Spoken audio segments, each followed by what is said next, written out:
안녕하십니까. 7월 13일 토요일입니다. 한 주간이 이제 마무리 짓고 주일을 준비하는 날입니다.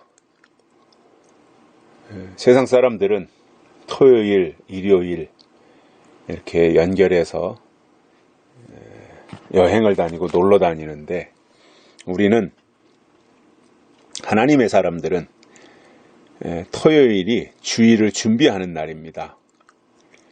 그리고 이렇게 준비된 것만큼 주일 예배를 통해서 하나님이 그에게 깨닫는 은혜를 주시는 겁니다. 결국 말씀을 공급해 주시는 거지요. 그러니까 그냥 일주일 동안 살다가 주일이 되었으니까 교회 가서 예배나 참석하고 오자, 이게 아니라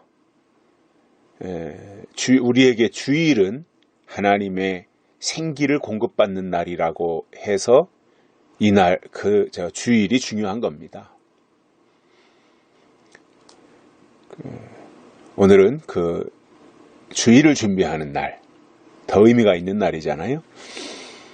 주일은 하나님의 생기를 공급받는 날, 오늘은 그날을 준비하는 날, 그러니까 오늘이 더 설레는 날이죠. 기대가 되는 날이고, 그러한 자세로 주일을 준비하며 보냈으면 좋겠습니다. 오늘은 사도행전 11장 13절과 14절 2절에서 보시겠습니다. 그가 우리에게 말하기를, 천사가 내 집에 서서 말하되 내가 사람을 요바에 보내어 베드로라는 시몬을 청하라. 그가 너와 내 온 집에 구원을 얻을 말씀을 내게 이르리라 함을 보았다 하거늘. 아멘.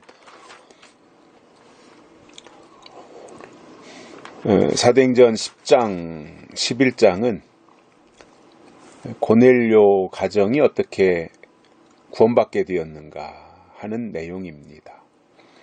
결국 베드로가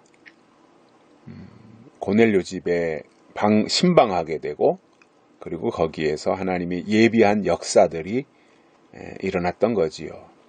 특히 오다 가다 만난 사람 아무나에게서 무조건 다 이러한 일들이 일어나는 것이 아니라, 사도행전 10장에 보면 고넬료는 신실한 사람이었고 신앙심이 깊은 로마의 백부장이었습니다. 그리고 하나님을 경외할 줄 알았고요, 가난한 사람들에게 베풀 줄 아는 사람이었습니다.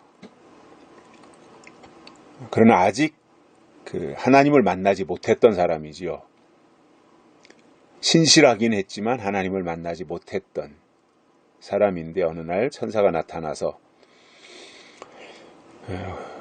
그에게 이제 베드로와의 어떠한 만남, 이러한 것들을 이제 주선하게 되고, 그래서 그 가정이 통틀어서 다 구원받게 되는 이 놀라운 사실이 고넬료 가정에서 일어났던 일들입니다. 자, 제가 확신하는 것이 있습니다. 하나님의 일은 하나님이 하신다는 거예요. 그렇기 때문에 저는 저라고 왜 마음이 급하지 않겠으며 뭔가 하나님의 일이 빨리빨리 이루어지기를 기다리는 그러한 사모함이 왜 없겠습니까? 제 속에도 충분히 있습니다. 그런데 한편으로는 제가 너무 서두르다 보면 하나님의 뜻이나 하나님의 계획보다 제 생각이 앞서가게 된단 말이에요. 그럴 거 아니에요. 제 열심이 앞서다 보면. 그러면 그 자체가 하나님을 거역하고 거스리게 되는 거예요. 그래서 내 열심이나 내 어떠한 조급함이나 나의 어떤 성급함이나 이러한 것 때문에 하나님의 일이 지장을 받으면 안 되기 때문에, 저는 개인적으로 제 속에서는 뭔가 하나님의 일들이 구체적이고 또 어떠한 이 시대에 맞게 그리고 빠르게 뭔가 이렇게 나타나고 진행되기를 원하는 마음은 제 속에 분명히 있지만 그런 것에 대해서는 전혀 저는 표현하지 않습니다. 왜냐하면 조금 전에 말씀드린 그런 것도 있지만 또 한 가지는 하나님의 일은 하나님이 아신다는 거예요. 제가 너무 앞서다 보면 하나님을 추월하게 되잖아요. 그러면 안 되잖아요. 그래서 하나님의 때가 되어서 하나님이 하나님의 일들을 하시는데 거기에 저를 필요하다면 하나님이 그 일을 이루는 데 도구로 쓰시도록 제가 마음을 비우고 낮은 자리에서 주가 쓰시겠다라고 하면 언제든지 저를 비우고 하나님의 일에 쓰임받을 수 있도록 제가 준비하고 살면 되는 것이지 저의 성급함이 너무 앞서다 보면 결코 유익이 없다라는 것을 저는 많이 생각합니다. 그렇기 때문에 혹시 저에게 뭐 그럴 분도 계시지 않겠습니다만은 혹시 해서 제가 말씀을 드린다면 왜냐면 약속의 말씀을 듣다 보면 뭔가 빨리빨리 막 또 뭐 성급함이나 이런 것들이 작용할 수 있거든요. 그러니까 혹시 저에게 그러한 식으로 기대를 하신다든가 제가 뭔가 막 앞서가서 예수님의 재림이 말이에요. 내일 모레 이루어질 것처럼 이렇게 한다면 모두에게 유익이 없는 거거든요. 그래서 하나님의 일은 하나님이 하신다. 그 하나님의 계획한 일들이 때가 돼서 이룰 때 준비됐다면 하나님 보실 때 내가 준비됐다면 하나님이 쓰시는 데 있어서 나귀 새끼를 데려다가 예수님이 예루살렘으로 입성하시는 그 도구로 쓰셨듯이 나라고 하는 이 사람을 그 나귀 새끼처럼 데려다가 하나님이 쓰시기에 합당하다면 언제든지 그렇게 쓰실 수 있도록 나는 준비하면 되고 마음을 비우고 내려놓고 있으면 되고 그러면 주가 쓰시겠다 하라 해서 그 일에 쓰임을 받으면 되는 것이고 결국 우리가 하나님의 주권을 믿잖아요. 주권. 그래서 마지막 역사도 하나님이 하나님의 방법으로 하나님의 때에 하시는 거예요. 우리가 서두른다고 해서 그 일이 빨리 되는 것도 아니고 우리가 가만히 태만하고 태연하고 있다 그래서 그 일이 마냥 나사 풀린 것처럼 그렇게 미뤄지는 것도 아니고 하나님의 정한 시간은 딱 있잖아요. 정확하게 그때 가서 그 일이 이루어지잖아요. 그래서 혹시 저에게 어떤 지나친 그러한 뭔가 뭐 내일 모레 예수님이 다시 오신다라든가 아니면 인치는 역사가 지금 당장 시작되었다라든가 이러한 말이 저에게서 나올 것을 지금 당장 나올 것을 기대하시면 안 된다는 거죠. 제가 뭐 그럴 만한 위인도 못 되고 다만 하나님의 마음에 합당하게 여겨지기 위해서 하루하루 빈틈없이 이렇게 살려고 노력하고 있다라는 거죠. 말씀에다가 사이클, 주파수를 맞추고.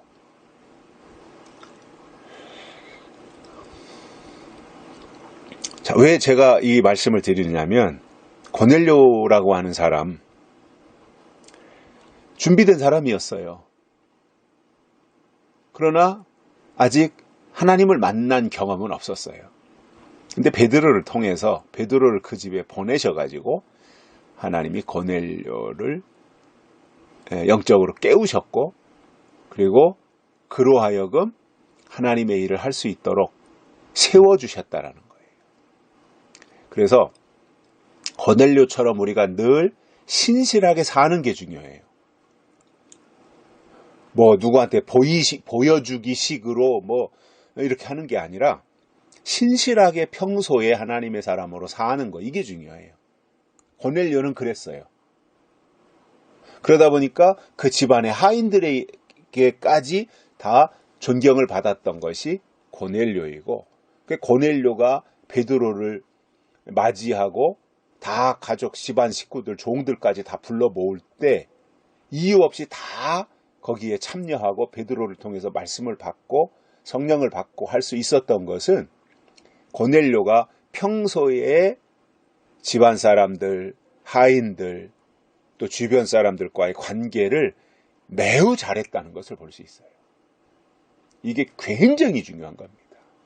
내 주변에 있는 사람들과의 관계를 잘해야 돼요. 자, 그러면 이제 14절 이 내용은 10장에서 고넬료 집에 베드로가 와서 역사한 그 놀라운 일들을 10장에서 기록하고 있고, 11장에서는 그것에 대해서 이제 고넬료가 다시 간증식으로 쭉 설명하는 내용이거든요. 근데 그 중에서 13절, 14절을 보면 천사가 고넬료에게 찾아와서 사람을 욥바로 보내서 베드로를 청하라, 집으로 데리고 와라, 이제 이렇게 고넬료에게 음성이 들렸던 거지요. 그러면서 한 말이, 베드로가 너와 내 온 집에 구원 얻을 말씀을 내게 이르리라. 야, 이게 여기서 저도 굉장한 도전을 받습니다. 천사가 고넬료에게 찾아와서 한 말이, 내가 너에게 뭐 물질의 복을 주겠다, 뭐 내가 너에게 뭐 유명한 사람 만들어 주겠다, 내가 너에게 큰 교회를 세워 주겠다, 네가 하는 손으로 하는 모든 일에 내가 복을 주겠다, 이런 말 하나도 없어요. 저는 이게 하나님의 축복이라고 봐요. 뭐냐면, 자, 고넬료에게 천사가 와서 한 말입니다. 14절에 베드로가 너와 내 온 집에 구원 얻을 말씀을 내게 이르리라. 구원 얻을 말씀을 내게 이르리라. 이게 복이잖아요. 구원 얻을 말씀. 이게 고넬료 집에 주신 하나님의 축복이었어요. 오늘날 사람들은 말씀은 다 외면하고 자기 생색내는 일에 앞장서지요. 근데 중요한 건 뭐예요? 구원 얻을 말씀이 중요한 거예요. 베드로를 고넬료 집에 보낸 이유가 뭐예요? 구원 얻을 말씀을 주시기 위해서예요. 오늘 우리에게 필요한 게 뭐예요? 구원 얻을 말씀이 필요해요. 다른 거 필요 없어요. 구원 얻을 말씀이 있으면 돼요. 말씀이 하나님이잖아요. 말씀을 가지면 다 가진 거예요. 근데 사람들이 왜 말씀을 외면합니까? 왜 약속의 말씀 안 들으려고 그래요? 그렇게 똑똑한가요? 그렇게 잘났나요? 왜 약속의 말씀이, 이게 하나님의 명령이고 이 시대에 주신 하나님의 약속인데 왜 이것을 외면하려고 그러는지 도대체 이해가 안 되는 거예요. 그래서 신앙이요, 지금 자칫 잘못하면 바리새인으로 끝나고 맙니다. 불행한 거지요. 그 다음 단계로 넘어가지 못하면 바리새인 되는 거예요. 구원 얻을 말씀을 하나님이 주시려고 고넬료 집에 베드로를 준비시켰던 겁니다. 오늘 이 시대에 우리에게 하나님이 구원 얻을 말씀을 주시려고 이 시대에 세운 하나님의 종들이 있다는 사실입니다. 그래서 하나님의 종들에게 다른 거 기대할 필요가 없어요. 구원 얻을 말씀이 있으면 되는 거예요.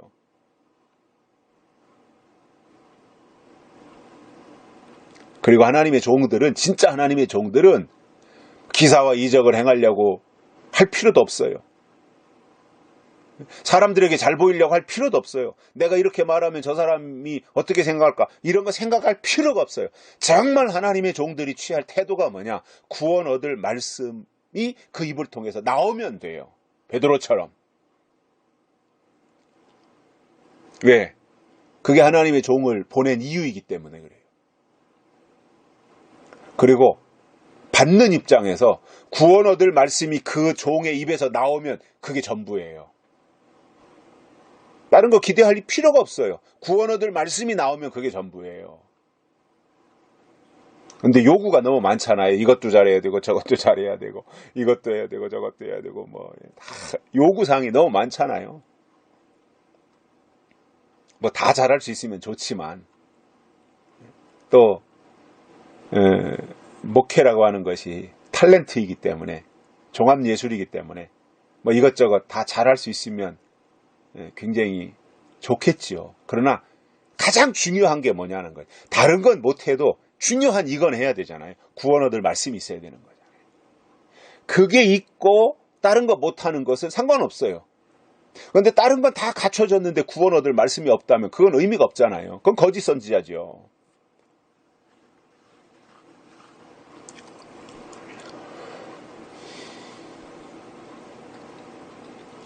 고넬료 집에 베드로를 보내신 이유가 구원 얻을 말씀을 전달해 주기 위해서 보내셨다라는 거예요. 예수님을 이 땅에 보내신 이유가 뭐예요? 구원 얻을 말씀을 우리에게 주시기 위해서, 우리를 구원시키기 위해서 오셨잖아요. 이 시대도 마찬가지예요.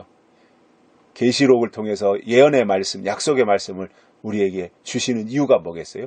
구원 얻을 말씀이 계시록에서 나오기 때문에 그 말씀을 주시는 거예요. 자, 그렇기 때문에 다른 거 기대하지 마십시오. 물론 골고루 다 갖춰지면 좋지만 너무 기대나 요구를 크게 갖지 마시고 가장 핵심적으로 중요한 구원 얻을 말씀이 있나 없나 이것만 보시면 돼요. 없으면 붙어있을 이유가 없어요. 구원 얻을 말씀이 없는데 왜 붙어있어요? 그것도 이상한 거예요. 아니 구원 얻을 말씀이 없는데 왜 있냐고요 거기에. 구원이 목적 아닌가요? 우리 신앙, 기독교 신앙 구원이 목적이잖아요. 구원. 은혜 시대는 영혼 구원이고 마지막 인치는 역사 이후에 요한계시록이 이루어지면 영과 육의 같이 구원이잖아요. 아니, 구원이잖아요. 구원. 우리 신앙의 목적이 구원이잖아요. 그런데 구원 얻을 말씀이 없는데 왜 거기 있냐고요.